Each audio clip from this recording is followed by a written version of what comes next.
Hello YouTube, De-bodgery here, aka Richard Gumfaw on Facebook. I am doing a controversial, only because the KO people think it is, comparison between an EBMX X-9000 power stage and a KO Pro / FSPEC power stage. And the FSPEC and the KO Pro power stages are in fact 100% identical. There is no difference between them in any way. So when you think you're getting more wattage or whatever out of the FSPEC, all you're really doing is paying for a firmware limit. That's it. Otherwise, like those extra capacitors that Chris likes to rave about, there's nothing special about them. They do not change power in any way, shape, or form of the controller. You're literally getting a firmware change. That's it. So anyway, this is a milliohm meter, and it is almost impossible to get these things to zero out. So that's not bad. I'm getting about 12 to 0.9 milliohms in there of noise in the alligator clips. So you just short them together and then you use a little zero knob until you get it pretty close, and well, that's fairly close. So the idea here is to measure battery plus and battery minus on both, and I've done this already, and I already know what kind of results I'm going to get. And we're going to do that on both these controllers, and what we're trying to do here is determine losses in the buses. So here is battery plus one end, and here's battery plus the other end. Here's battery minus one end and the other end. And here is the two brass standoffs for battery plus here, and here's the brass standoff to brass standoff for battery minus here. So we're just going to put the clip leads on them and see what happens. See if they match my first results or not. Alright, so stick that on there, stick that on there, and yeah, it's measuring a little bit higher than I got last time. Just kind of shift them a little bit. Yeah, it's reading a little bit higher. Let me see here. Put those. Yeah, there we go.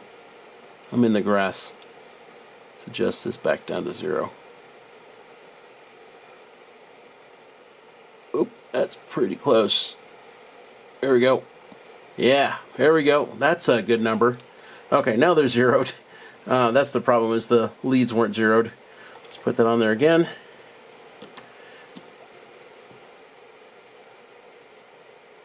Here we go.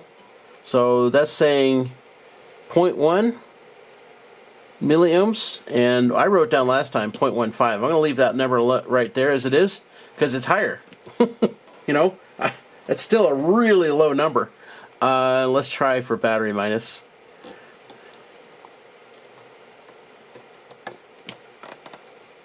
Okay, it's saying 0.14, 0.15, and I said 0.1 last time. So I'm going to go with, yeah, there we go, it's settling out. Okay, it's, yeah, depending on the wind or whatever. Okay, so it's still measuring about 0.1. Yeah, there we go, 0.1. I'm not touching anything. Okay, so battery minus is still 0.1. Battery plus measured this last time a little bit lower. Let's try that again for battery plus. Yeah, there we go. Same numbers. Oh, no, it's measuring a little low again. Okay, well, I'm just going to leave it alone. My 0.15 milliohms I measured last time. Okay, so now I'm going to do the same thing on here for battery plus. So that's from brass stud to, or brass ring to brass ring. And clamp on there, and clamp on there. And I've, of course, measured that already, too. And that's saying 2.44. Oh, that's the same numbers I got last time. So, yeah, I've got 2.44 written down, and now we're saying 2.40, 2.44 again. So I would call that good. Let's do battery minus. So from here to here. And that says 1.12 milliohms, 1.108. Yeah, and I've gotten written down 1.05 milliohms. Okay, there you go. I just saw 1.05 again. So I'm just going to call that good. That's my numbers I had before. So, yeah, 0.15 milliohms for battery plus on the X-9000 versus 2.44 milliohms for battery plus on the KO power stage. that is a lot of resistance, especially when it comes to power electronics. Let me do the math on my phone. And yeah, so 2.44 divided by 0.15 is 16 times more resistance. So I'm just gonna, right over here, 16x. And now I'm gonna do the same thing again for battery minus, because we got 1.05 and 0.1. I'll clear my phone. 1.05 divided by 0.1, and well, that's 10.5 times. So I'm going to put right here 10.5x. And one last test, and for that I need to grab this, which I've already partly assembled. So that's the longest bus on the EBMX controller, and I'm going to just screw that down to here. It doesn't really matter where, you know, just one of them. And I'm going to use a screw, so there's that. These are the screws I pulled out of here. Just going to thread it on here, and this isn't even as tight as they were. I'm only hand tightening it, whereas they were on there with a wrench. Anyway, that's still pretty tight. Make sure that one's tight too, the same amount or close to it. There we go. Okay. Being that these studs are all 14 millimeters, my alligator clips won't go around them and clamp on there, so I've got to kind of hold them in place. But we can do that same test, and we can do the same test for here as well. So anyway, let's start with the KO, since that was also the first one. And I've written down a number for that already, and that was 0.62 milliohms. So that's from this longest point. Oops, sorry, I'm off camera. Let me get this out of the way.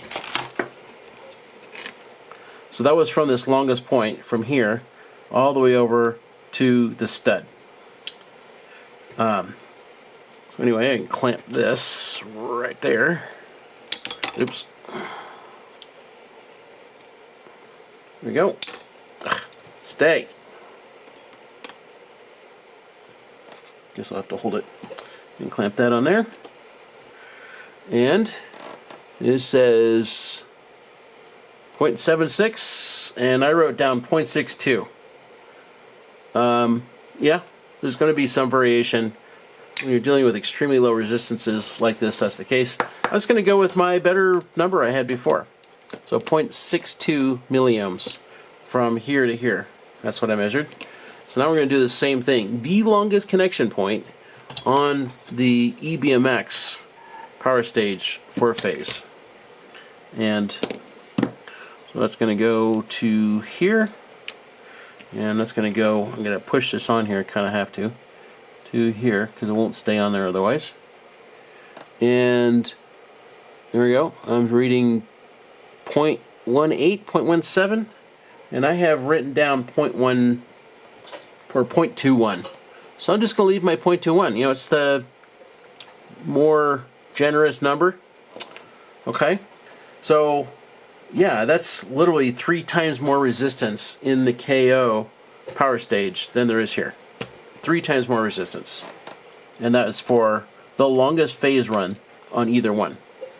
So why is that way? Well, the answer is very, very, very, very, very simple. Where's the copper? You have these gaps. I've brought all this stuff out before. I've shown all this stuff before. The meter just bears out what I've already said. You know, you've got these gaps in here. You have all this light-duty copper in here with holes in it, which increases its resistance, not lowers it. That does not let heat out. That makes the heat worse. It's such a stupid statement that the holes are some patented silliness. That is absolute nonsense. Anyone in this field will just laugh at you hilariously for saying that that is a good thing. It is not a good thing. This reduces the amount of copper that you have, not increases it. It doesn't let heat out. It makes the heat worse because you have more resistance because of the holes. Yeah, everything about this is just bad, and you can see it in the measured values right here. The amount of losses for, oh, I didn't write that down, did I? So that is 3x. So 16 plus 10, that's 26, plus 3 more. Yeah. 29x worse. 29 times worse than the EBMX power stage, just for resistive losses, nothing else. 29 times worse. This is, you have no idea how bad this is. People think I'm a KO hater. No, I recognize very quickly what good electronics design is and bad is. And I didn't have to look at this for more than a second to realize, oh my God, that is an absolute nightmare. And it is. Math proves it out. Meter proves it out. This is not me having to blow smoke. You see it on my meter. So that's about all I can really tell you, folks. This is a terrible power stage. Its losses are incredibly high, and it's for obvious reasons. Whereas you can't avoid losses. There's always going to be some. This has so much less losses because it's got all this massive bits of copper on it everywhere. Everything is done and done and done well. And this is, oh God, this is terrible. This is terrible. One last thing I want to show you here before I let you go, and then I'm done. And I won't do any more of this. So I want to take this bridge back off. There we go. Set that aside. And this is about heat dissipation. So I just want you to look here where the MOSFETs are. They are centered in the board, and they've got all this copper mass on either side of them. So that's also pulling heat away.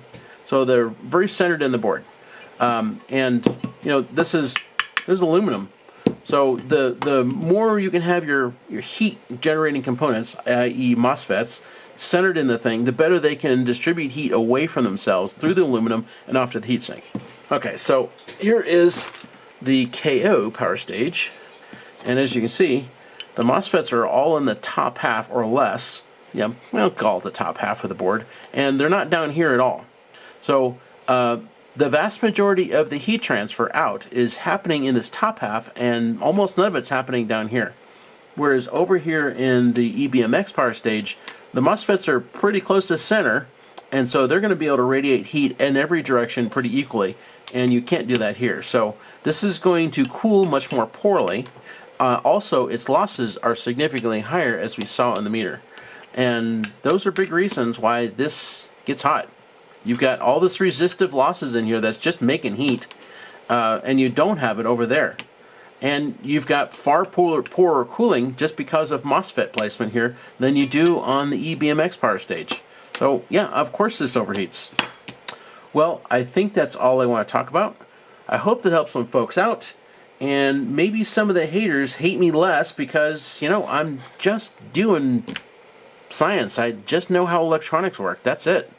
This isn't hating on KO. This isn't being an EBMX fanboy, although I gotta say, I am quite fond of EBMX because their design is really good. And this is really awful. That's not hating, that's just facts. So, yeah, hope to help some folks out, and maybe a few people will say, wow, the guy really is honest. He really does know what he's talking about. The meter proves me out. I can't make it be what it isn't. And I knew that the moment I saw this thing that it was going to be horrible. So, anyway, that's about it for this.